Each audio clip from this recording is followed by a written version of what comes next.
This program is sponsored by Jindal Eye Hospital. आंखों की संपूर्ण जांच पर इलाज का अत्याधुनिक phaco surgery center, Chitrakoot scheme, Vaishali Nagar, Jaipur. कीदना फार्मास्यूटिकल्स प्रेजेंट टी अप लेनिमेंट ऑयल। घुटनों की दर्द, जोड़ों की दर्द एवं सभी प्रकार के दर्दों में तुरंत आराम। For more details contact Dr. Goyal's Path Lab and Imaging Center, Rajasthan की biggest, most advanced and hitech laboratory. सभी प्रकार की जांचों की सुविधा जैसे MRI 1.5 tesla, multi slice CT scan with CT, angio, 3D और 4D सोनोग्राफी, हार्मोन्स एवं लैब की जांचें फुली ऑटोमेटिक एनालाइजर पर।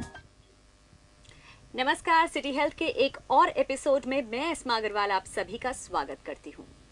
दोस्तों, सिटी हेल्थ की हमारी टीम निरंतर कर रही है कोशिशें। सप्ताह दर सप्ताह हमारी कोशिशें ला रही हैं रंग, क्योंकि हमारा है एक ही एम, एक ही उद्देश्य, वो है जयपुर वासियों को स्वस्थ रखना।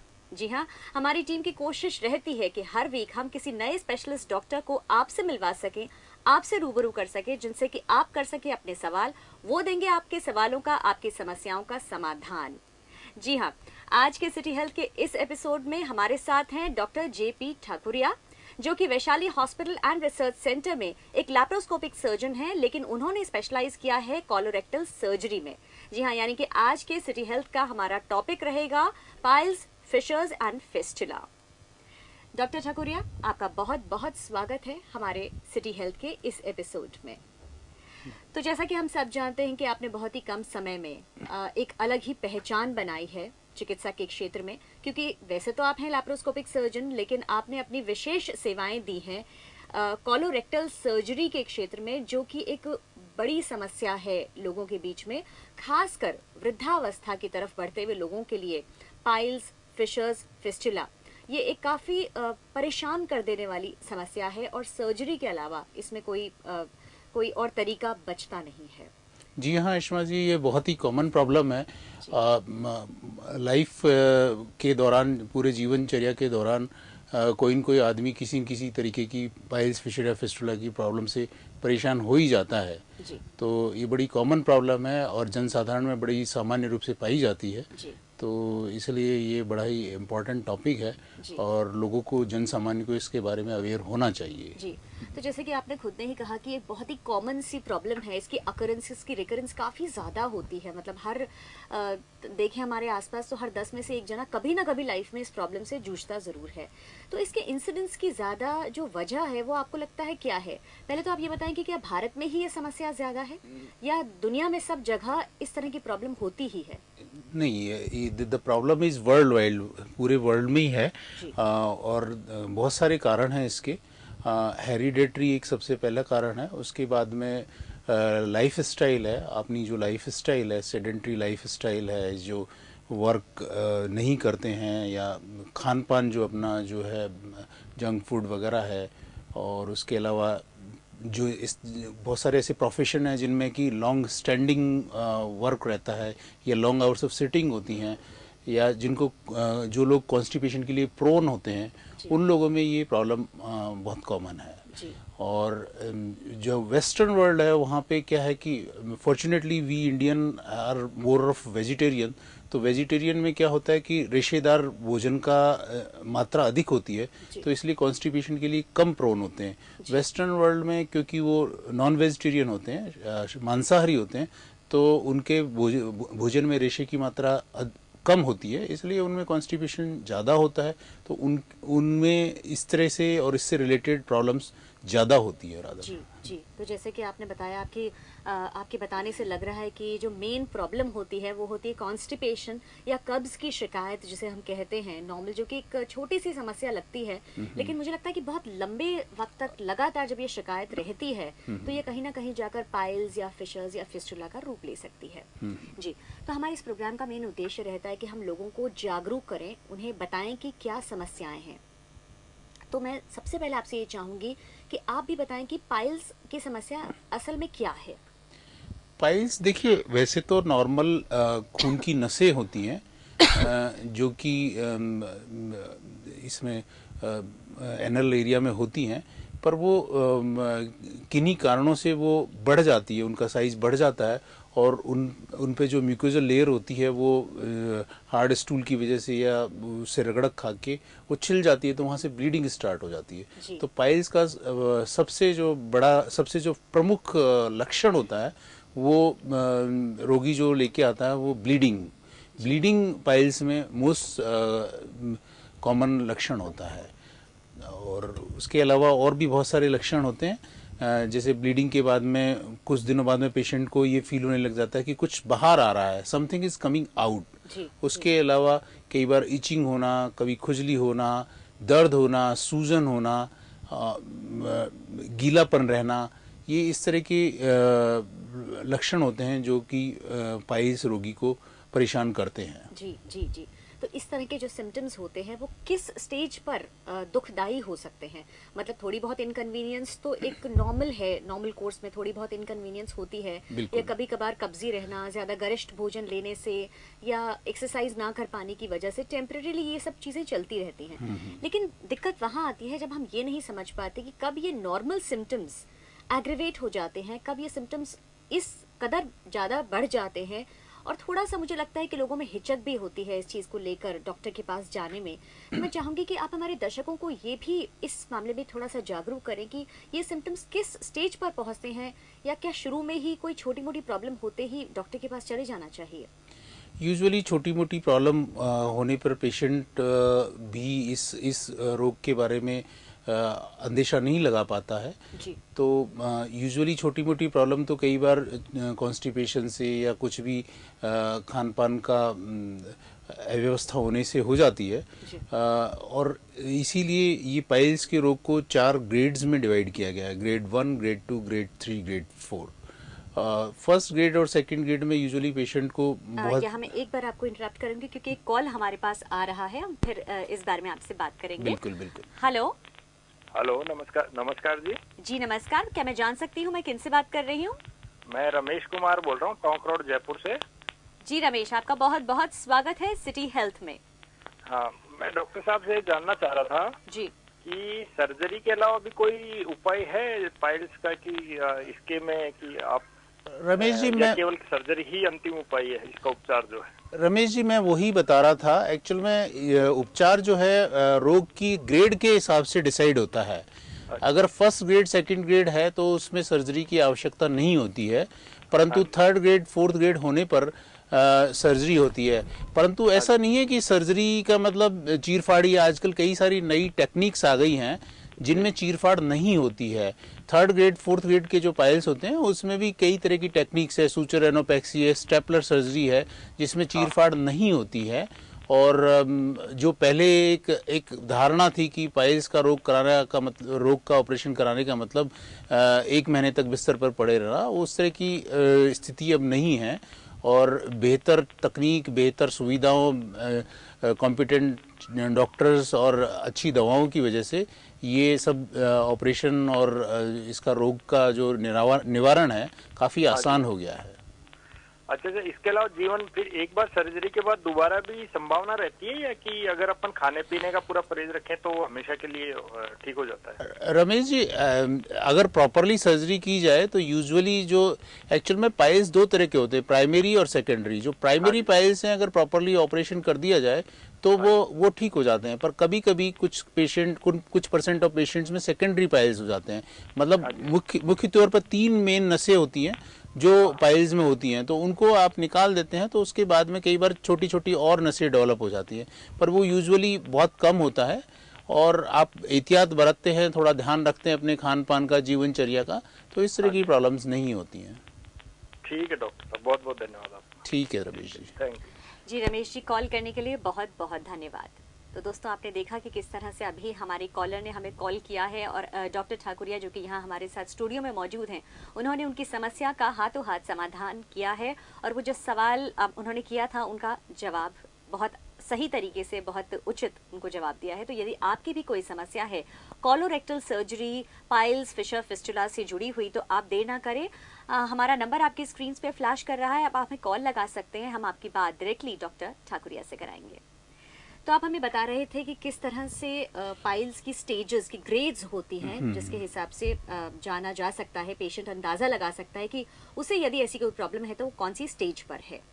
हाँ, देखिए फर्स्ट और सेकंड ग्रेड में यूजुअली पेशेंट ब्लीडिंग की सिम्टम्स लेके आता है, और फर्स्ट एंड सेकंड ग्रेड में नॉर्मल प्रिकॉशंस लेने से, कॉन्स्टिपेशन नहीं रहे, खाने पीने का सिस्टम ठीक रखे वो, तो उसकी प्रॉब्लम का काफ़ी हद तक वो थोड़े दिनों में ठीक हो जाती है, और बहुत ज़्यादा उसको ट्रीटमेंट लेने की ज़रूरत नहीं पड़ती है। सेकंड स्टेज में फिर और भी कुछ टेक्निक हैं कि इंजेक्शन लगाते हैं कुछ किरणों से, और ठंडी मशीन की भी टेक्निक है, हालांकि वो आजकल ऑब्सोल्यूट हो गई है। और उसके अलावा बेंडिंग होती है, उनको नसों पे रबड़ का छल्ला लगा देते हैं, उससे भी उसके नस से होने वाले रक्तस्राव को रोक देते हैं, तो वो भी एक टेक्निक है। उसके बाद में थर्ड और फोर्थ ग्रेड में पेशेंट के सिम्टम्स बढ़ जाते हैं, उसमें सिर्फ ब्लीडिंग ही नहीं होती, बल्कि उसको ऐसा फील होता है कि कुछ बाहर आ रहा है, और उसको बैठने में भी डिस्कम्फर्ट होने लग जाता है, खुजली होना, और उसके अलावा जो है दर्द होना और फुलावट होना, इस तरह की प्रॉब्लम्स होने लग जाती हैं। और जो स्ट्रक्चर बाहर आता है उसको पेशेंट ये कहता है कि मुझे अंदर डालना पड़ता है। और फोर्थ स्टेज में तो जो पाइल्स है वो बाहर ही पड़े हुए रहते हैं। तो इन थर्ड और फोर्थ स्टेज में फिर प्रॉपर सर्जरी, जैसा कि रमेश जी ने पूछा था कि क्या सर्जरी, तो थर्ड एंड फोर्थ स्टेज में सर्जरी ही प्रॉपर उपाय है। होता क्या है, एक तो क्या है कि जैसे आप पहले भी बोल रही थी कि लोग थोड़ा सा हिचकते हैं, तो क्या है कि लोग इस प्रॉब्लम को न तो अपने परिवार वालों से, न प्रॉपर क्वालिफाइड डॉक्टर से डिस्कस करते हैं, और वो अपने जो अड़ोस पड़ोस में कोई भी नीम हकीम है, यूजुअली वहाँ जाके उससे डिस्कस करते हैं और उससे वो करते हैं। तो जो थर्ड एंड फोर्थ ग्रेड में यूजुअली प्रॉपर सर्जरी होनी चाहिए, उसके बजाय वो नीम हकीम किसी ने कुछ छोटा मोटा कुछ भी किया होता है, तो वो उस तरह का ट्रीटमेंट करने की कोशिश करता है, तो इससे वो इनएडिक्वेट ट्रीटमेंट होता है। और जब वो इनएडिक्वेट ट्रीटमेंट होता है तो वो पेशेंट रिकरेंस लेके या वापस होने की कंप्लेन लेके आता है, जिस तरह की रमेश जी की भ्रांति थी कि सब ये वापस हो जाते हैं। कि मोस्ट ऑफ द टाइम अगर प्रॉपरली ट्रीट किया जाए, प्रॉपरली इसका उपचार किया जाए, प्रॉपर डॉक्टर के द्वारा किया जाए, तो प्रॉब्लम नहीं होती। तो मुझे तो दर्शकों को मैसेज यही देना है कि अगर उनको कोई भी प्रॉब्लम है तो एक क्वालिफाइड चिकित्सक से वो सलाह लें, और इस प्रॉब्लम के लिए वो शर्माए नहीं, हिचके नहीं, अपने फैमिली मेंबर्स को, ये डिजीज़ है, रोग है, ऐसी कोई ऐसी छुपाने वाली चीज़ नहीं है, और बड़ी कॉमन सी प्रॉब्लम है। 60% of population is suffering from one or other problems of anorectal area, तो इसलिए ऐसी कोई छिपाने वाली चीज़ नहीं है। तो इसलिए चिकित्सक से वो संपर्क करें ऐसी कोई भी सिचुएशन होने पर। और बल्कि जैसा कि अभी आपने बताया भी है, ये भी एक बहुत महत्वपूर्ण चीज़ है। दर्शकगण, मैं चाहूँगी कि आप ये समझें कि आप ऐसा ना सोचें कि सिर्फ सर्जरी ही एक उपाय है।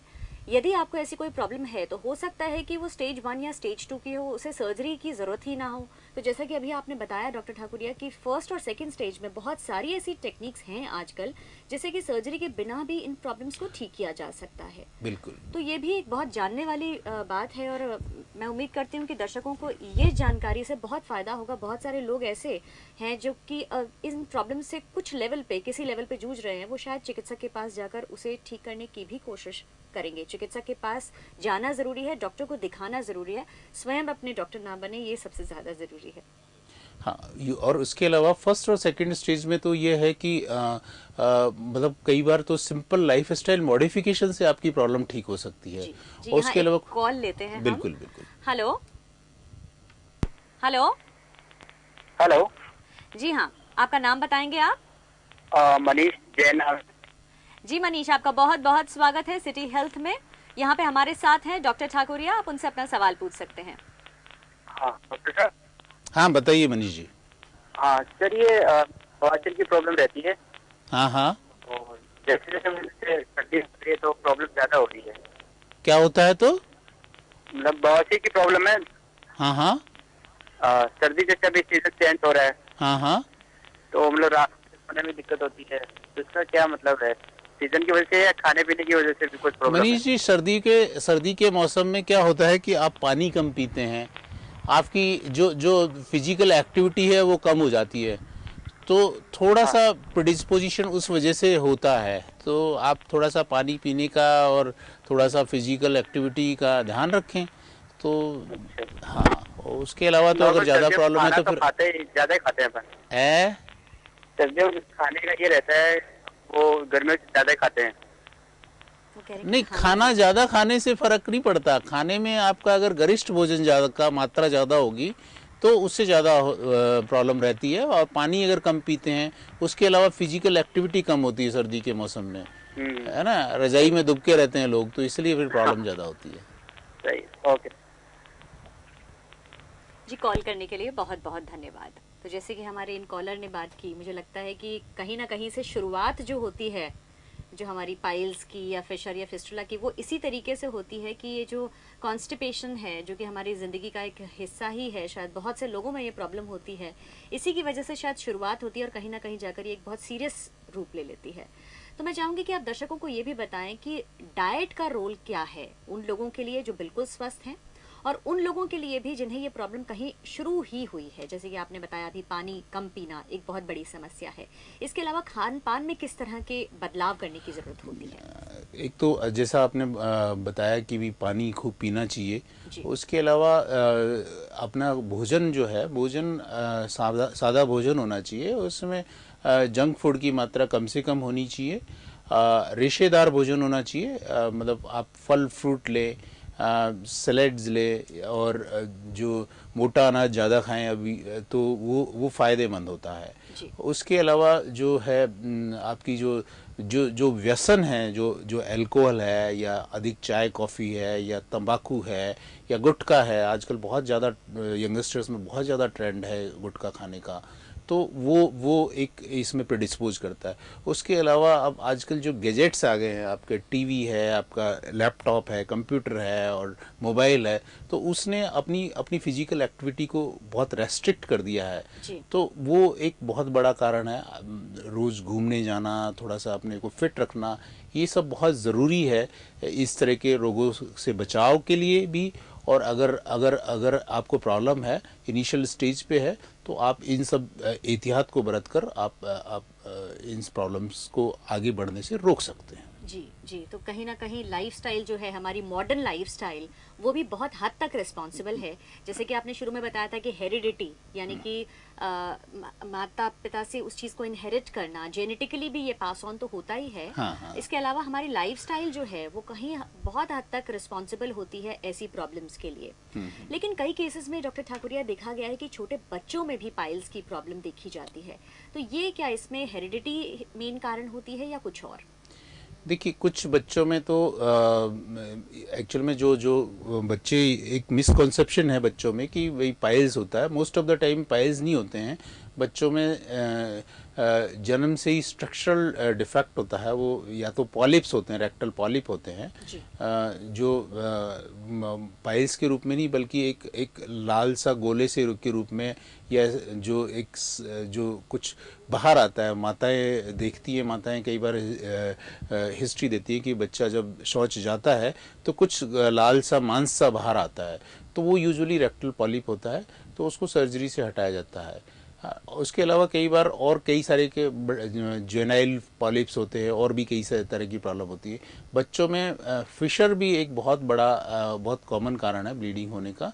तो बच्चों में कई बार कॉन्स्टिपेशन के लिए बहुत प्रोन होते हैं बच्चे।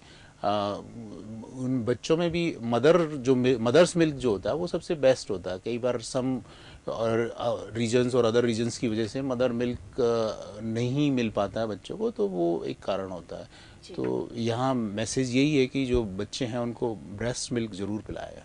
जी। जिन लोगों में ये जो लक्षण हैं वो दिखाई देने लग गए हैं, मान लीजिए पाइल्स के लक्षण दिखाई देने लग गए हैं, तो क्या ऐसे में डाइट मॉडिफिकेशन सिर्फ उसको रिवर्स कर सकती है? यानी यदि कुछ सिम्टम्स पाइल्स के दिख गए हैं, यदि हम अपने डाइट पे ही वर्क करें, तो क्या हम वापस पीछे पहुंच सकते हैं? नहीं, डिजीज का रिवर्सल तो पॉसिबल नहीं है, डिजीज का रिवर्सल पॉसिबल नहीं है। खाली अपन उसको रोकथाम कर सकते हैं, प्रिवेंट कर सकते हैं।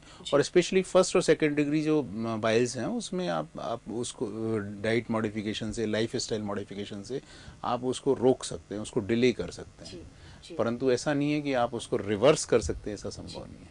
डॉक्टर ठाकुरिया, आपने हमें बताया सिम्टम्स के बारे में कि किस तरह के सिम्टम्स होते हैं जो कि पाइल्स या फिशर या फिस्टुला के लिए होते हैं। अब हम आपसे जानना चाहेंगे कि इसके डायग्नोसिस के तरीके क्या होते हैं। क्या एक physical examination is it enough? जैसे कि सबसे पहले तो पेशेंट लक्षण जो लेके आता है, ब्लीडिंग है या पेन है या कुछ बाहर आ रहा है, उसके बेसिस पे इनिशियल अंदेशा होता है कि भी पेशेंट को कुछ प्रॉब्लम है। उसके बाद में जब वो चिकित्सक के पास आता है तो चिकित्सक उसको चेक करता है। चेक करने के बाद में ये नतीजा निकालता है कि क्या प्रॉब्लम है। उसके अलावा फिर और एडिशनल चेकअप्स होते हैं, सिग्मोइडोस्कोपी है या कई बार कुछ और प्रॉब्लम्स होती हैं, कई बार कैंसर भी होता है, कई और कारण होते हैं, तो उसमें फिर सीटी स्कैन, एमआरआई और अदर इन्वेस्टिगेशन जो होते हैं, जैसे स्टूल में ब्लड का टेस्ट है, ये सब चीज़ें जो होती हैं वो हेल्पफुल होती है पेशेंट के डायग्नोसिस में। जी जी। तो हमने बात की सिम्टम्स के बारे में, हमने बात की डायग्नोसिस के बारे में, और जैसा कि आपने बताया बहुत सारे टेस्ट्स भी अवेलेबल हैं जिनसे कि एग्जैक्टली पिन पॉइंट किया जा सकता है कि प्रॉब्लम क्या है। तो अब हम आपसे जानना चाहेंगे कि किस तरह की तकनीकें, किस तरह के ट्रीटमेंट ऑप्शंस अवेलेबल हैं। सबसे पहले हम बात करेंगे दवाइयों के बारे में कि क्या दवाइयों से भी पाइल्स का क्योर संभव है, और यदि ऐसी कोई दवाइयाँ हैं तो वो दवाइयाँ किस हद तक प्रभावी होती हैं और क्या उनके साइड इफ़ेक्ट्स भी होते हैं। देखिए, सबसे पहली तो बात हो गई आपके डाइट मॉडिफिकेशन की, लाइफस्टाइल मॉडिफिकेशन की। उसके बाद में दवाइयाँ होती हैं। दवाइयों में एक तो होता है कि जो कॉन्स्टिपेशन नहीं हो, वो एक सबसे इम्पॉर्टेंट ध्यान रखना होता है। तो इस कॉन्स्टिपेशन को ठीक करने के लिए ओवर द काउंटर और वैसे भी बाज़ार में और हर्बपैथी में, एलोपैथी में, आयुर्वेद में, होम्योपैथी में, सभी में एक बहुत बड़ा मार्केट है और सभी तरह की दवाइयाँ बनी हुई हैं, सभी तरह की दवाइयाँ मिलती हैं। तो पर उसमें बेसिक चीज़ यही होती है कि वो ध्यान रखना पड़ता है कि कॉन्स्टिपेशन नहीं हो। उसके अलावा फिर और औषधि होती है। यहाँ इंटरप्ट करना चाहूंगी क्योंकि एक कॉलर हमें कॉल लगा रहे हैं अभी। हेलो। हाँ डॉक्टर साहब। जी हाँ, डॉक्टर जेपी ठाकुरिया हमारे साथ है। मैं आपका नाम जान सकती हूँ? मैं करण सिंह बोल रहा हूँ जी। जी करण सिंह, आप अपना सवाल डॉक्टर ठाकुरिया से पूछ सकते हैं। डॉक्टर साहब, मेरे दादाजी के फिशर की प्रॉब्लम है। हाँ हाँ। फिशर उनका पहले उनका ऑपरेट करा चुके हैं, उसके बावजूद भी उनके पेन और काफी परेशानी रहती है जी। तो क्या दोबारा रीऑपरेट होगा या कोई मेडिसिन से ठीक हो जाएगा जी? करण सिंह जी, सबसे पहले तो आप ये बताइए कि दादाजी की उम्र कितनी है? उनकी 65 के आसपास है जी। अच्छा, और पहले ऑपरेशन कब कराया था? करीब 8 साल पहले करवाया था सर। अच्छा, सबसे पहली बात तो ये है कि और अभी फिशर किसी चिकित्सक को दिखाया था तो उन्होंने बताया है कि फिशर है? उन्होंने फिशर ही बताया। पहले जो उनका ऑपरेशन हुआ था वो फिस्टुला का किया था, SMS हॉस्पिटल में करवाया था। हाँ हाँ। और उसके बाद उनको काफी लंबे टाइम तक, मुझे अच्छे से याद है कि करीब 15-20 दिन तक उन्हें बिस्तर पे ही रहना पड़ा था और काफी परेशानी उठानी पड़ी थी जी। तो अब दोबारा दिखाया तो उन्होंने कहा इसका दोबारा ऑपरेशन होगा, उन्होंने ये कहा है डॉक्टर। नहीं करण सिंह जी, फिशर अलग चीज है, फिस्टुला अलग चीज है। अगर फिस्टुला है तो फिस्टुला का ऑपरेशन ही होगा। फिस्टुला ही है जी। अच्छा। फिस्टुला उसका ऑपरेशन पहले हो चुका है। हाँ, और हाँ। उनके जो ड्रेसिंग होती थी काफी पेनफुल प्रोसेस रहता था, मुझे अच्छे से ध्यान है। अब क्योंकि मुझे ही ले जाना पड़ता था, एकदम आपका प्रोग्राम देखा तो मुझे एकदम दिमाग में क्लिक किया, मैंने एक बार डॉक्टर साहब से राय ली जाए। हाँ हाँ। अगर फिस्टुला है तो फिर उसका तो दोबारा से ही ऑपरेशन होगा और कोई चारा नहीं है। फिस्टुला ही है जी, फिशर में गलत बोल गया। फिस्टुला ही है। उनके ड्रेसिंग हुई थी काफी लंबे टाइम तक, करीब 15 दिन तक ड्रेसिंग चली थी और दवाइयां भी उन्होंने काफी खाई थी, महीनों तक दवाइयां खाई थी जी। तो अब क्या उनका कोई इसमें की होल सर्जरी वगैरह नहीं होती है डॉक्टर साहब? छोटा चीरे का ऑपरेशन होता है। फिस्टुला में भी कई इस तरह की टेक्निक है। एक बार देखना पड़ेगा उनको, देखने के बाद में ही कुछ फैसला हो सकता है कि क्या कर। जी सर। मेडिसिन से नहीं हो सकता क्या? नहीं, फिस्टुला में मेडिसिन से कोई ट्रीटमेंट। डॉक्टर साहब धन्यवाद जी। कॉल करने के लिए बहुत बहुत धन्यवाद। तो दर्शकों, आज हमारे साथ हैं यहाँ सिटी केबल के स्टूडियो में डॉक्टर जेपी ठाकुरिया, जो कि आपके जवाब दे रहे हैं कोलोरेक्टल प्रॉब्लम से जुड़े हुए। अभी फिलहाल हम लेंगे एक छोटा सा ब्रेक और ब्रेक के बाद एक बार फिर लौटेंगे। आपके सवालों का सिलसिला जारी रहेगा। हम डॉक्टर ठाकुरिया से जानेंगे कुछ और महत्वपूर्ण बातें इस विषय में।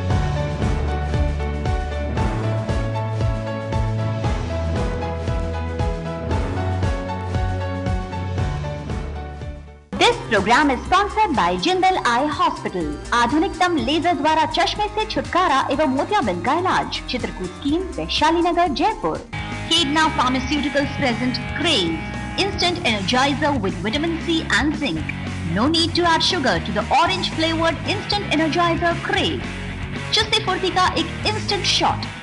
Dr. Goyal's Path Lab and Imaging Center, Rajasthan की biggest, most advanced and hitech laboratory. सभी प्रकार की जांचों की सुविधा जैसे MRI 1.5 tesla, multi slice CT scan with CT angio, 3D और 4D सोनोग्राफी, हार्मोन्स एवं लैब की जांचें फुली ऑटोमेटिक एनालाइजर पर।